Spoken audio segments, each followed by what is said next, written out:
भारत तथा यहाँ की संस्कृति से बहुत प्रभावित थे मैक्स मूलर।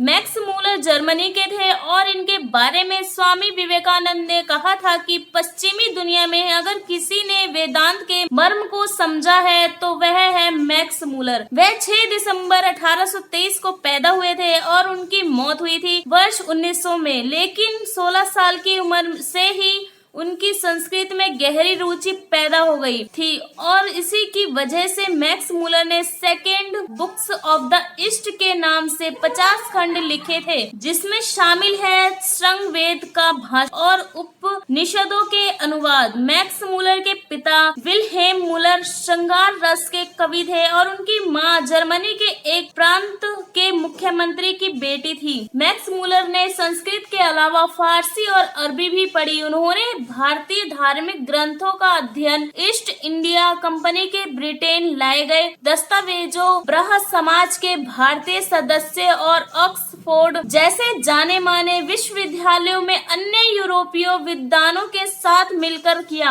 कुछ हिंदू लेखकों ने मैक्स मूलर की ईसाई धर्म को हिंदू धर्म से बेहतर बताने की कोशिश करने वाला कहकर आलोचना की है, तो कई ईसाई धर्म गुरुओं ने उनके जीवन काल में उन्हें ईसाइयों के खिलाफ बताया। लेकिन भारत के बारे में मैक्स मूलर ने लिखा है, मगर कोई मुझसे पूछे कि प्रकृति प्रदत्त गुणों का किस मानव मस्तिष्क ने सबसे बेहतर उपयोग किया है, किसने जीवन की सबसे बड़ी समस्याओं का गहराई से अध्ययन किया है और वह कौन है जिसके साहित्य और ज्ञान को प्लेटो और कांट के दर्शन को समझने वालों को भी पढ़ाना चाहिए, तो मैं उसे भारत का रास्ता बताऊंगा। तो यह थी संस्कृत में गहरी रुचि रखते थे मैक्स मूलर।